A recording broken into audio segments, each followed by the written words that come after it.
سلطان محمود غزنوی کی عادت تھی کہ وہ ہر رات سونے سے پہلے اپنے دربانوں کو حکم دیتا کہ محلے کے چاروں طرف گھوم کے دیکھو کہ کوئی سوالی تو موجود نہیں۔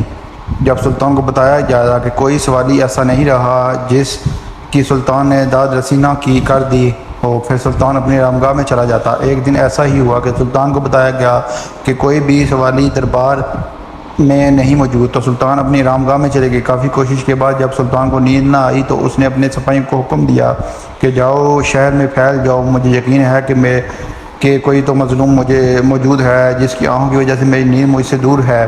کچھ دیر گزری تو سلطانہ نے اپنا بیس تبدیل کیا، تلوار پکڑی اور خود بھی اس مظلوم کو ڈھونڈنے کے لیے نکل کھڑا ہوا۔ محلے میں پھرنے کے بعد سلطان محمود تھک کر ایک قریبی جامع مسجد میں جا بیٹھا۔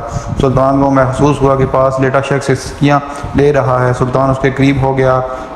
وہ مدھم آواز میں بول رہا ہے کہ کیا ہوا؟ سلطان محمود غزنوی کے محل کا دروازہ بند ہو گیا ہے، خدا کا در تو ہر وقت اس بنی مخلوق کے کھلا ہے۔ سلطان نے اس بندے کو اٹھایا اور کہنے لگا، اے اللہ کے نیک بندے، میرے بارے رب کائنات سے شکایت کیوں کر رہے ہو؟ میری تو ساری رات آپ کی تلاش کرتے کرتے بے چینی سے گزر گئی۔ محمود نے اس بندے سے کہا، اے اللہ کے نیک بندے، تیرا نام کیا ہے؟ تو کہاں سے آیا ہے؟ کیا وجہ ہے جو تو میری شکایت رب کائنات سے کر رہا ہے، جو ساری کائنات کو پیدا کرنے والا غفور رحیم ہے؟ مجھے بتا، میں اپنے رب کی کائنات کو راضی کرنے کے لیے تیری کیا مدد کر سکتا ہوں؟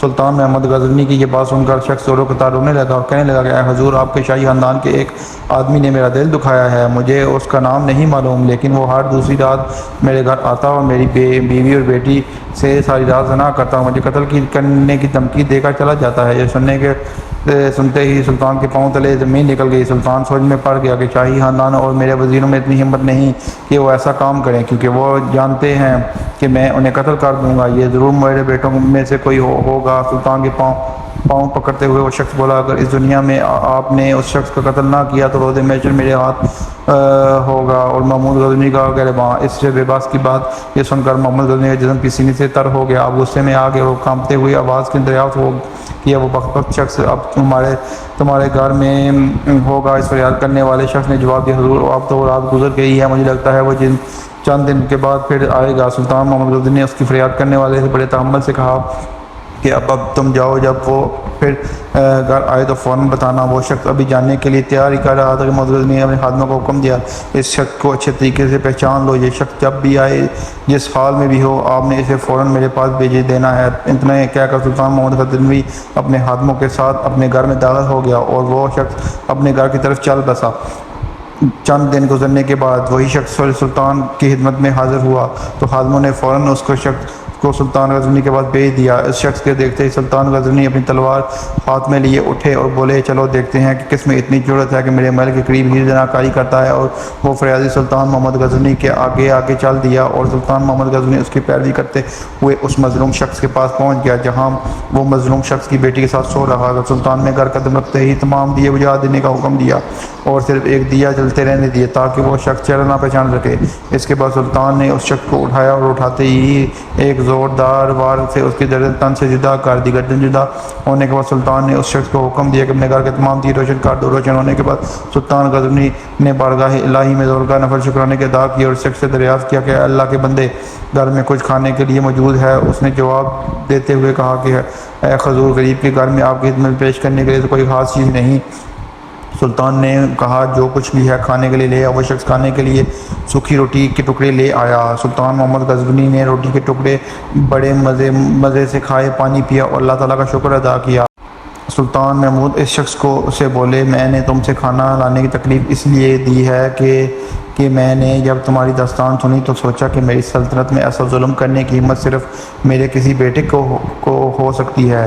گویا میں اپنے کسی شہزادے کو قتل کرنے تمہارے ساتھ یہاں آیا تھا۔ میں نے اندھیرا کرنے کو اس لیے کہا تھا کہ کہیں بیدارانہ شفقت میرے انصاف کے راستے میں حائل نہ ہو جائے۔ چراغ جلنے پر جب میں نے دیکھا کہ وہ میرا بیٹا نہیں تو میں سجدہ شکر بجا لایا اور آپ سے کھانے اس لیے مانگا کہ جب سے مجھے تمہاری مصیبت کا علم ہوا تو میں نے اللہ کے سامنے قسم کھائی ہے، جب تک انصاف نہیں مل جاتا میرے اوپر روٹی حرام ہے۔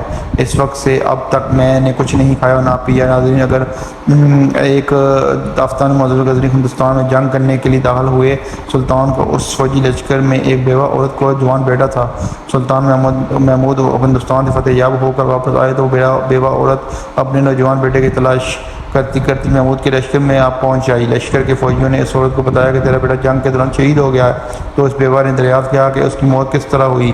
فوجیوں نے جواب دیا کہ وہ میدان سے بھاگا، جس کی وجہ سے دشمن فوج کا تیر اس کی پیٹھ پر لگا، اسے تیر کے لگنے سے وہ مر گیا۔ بیوہ نے کہا کہ اس بات پر میں تو یقین کر سکتی ہوں کہ میرا میدان جنگ میں شہید ہو گیا، آپ کو اس بات پر مجھے یقین نہیں ہے کہ وہ میدان چھوڑ کر بھاگ گیا تھا اور جسم پر تیر لگنے سے وہ شہید ہو گیا۔ میرا بیٹا کبھی ایسا نہیں کرتا، میرے بیٹے نے دشمن کا مقابلہ کر اپنے سینہ تان کر کیا ہوگا اور دشمن کے تیروں کی بارش سے وہ شہید ہوا ہوگا۔ سلطان محمود کے فوجیوں نے بیوہ کو جواب دیتے ہوئے کہا کہ اے بڑھیا، کیا تم میدان جنگ میں تھی؟ اس عورت نے جواب دیا نہیں۔ فوجیوں نے کہا پھر آپ اتنے یقین کے ساتھ کیسے یہ بات کیوں کہہ رہے ہو؟ بڑھیا نے جواب دیتے ہوئے کہا میں نے اپنے بیٹے کے اندر ایک بھی حرام کا لقمہ داخل نہیں ہونے دیا۔ یہ کیسے ہو سکتا ہے کہ حق اور حلال رزق کھانے والا میدان جنگ چھوڑ کر بھاگ جائے؟ لشکر میں یہ بات بڑی تیزی سے پھیل گئی۔ جب یہ بات سلطان محمد تک پہنچی تو سلطان نے سارے فوجیوں کو اکٹھا کر کے پوچھا، اس بیوہ عورت کی بات 100% درست نکلی۔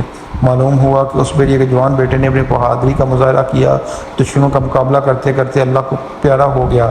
ناظرین، اگر ابھی یہ تھی ایک مسلمان سپاہی اور ان کے حکمران اور آج کل کے حکمرانوں ان کی تو اپنی عیاشیوں سے ہی فرصت نہیں، عوام کو انصاف فراہم کرنا تو ان کے ایجنڈے میں شامل ہی نہیں، بلکہ الٹا ظلم درندوں کے بچانے کے لیے یہی تدبیریں سوچی جاتی ہیں۔ بے شک روز قیامت ان کا سخت حساب ہوگا۔ ویڈیو دیکھنے کا بہت شکریہ۔ ہمارے چینل کو سبسکرائب کریں اور ویڈیو کو لائک کریں اور کمنٹ میں بتائیں کہ آپ کو ہماری ویڈیو کیسی لگی، تاکہ آپ کو مزید اچھی ہم ویڈیو بنا کے پرووائڈ کر سکیں۔ السلام علیکم۔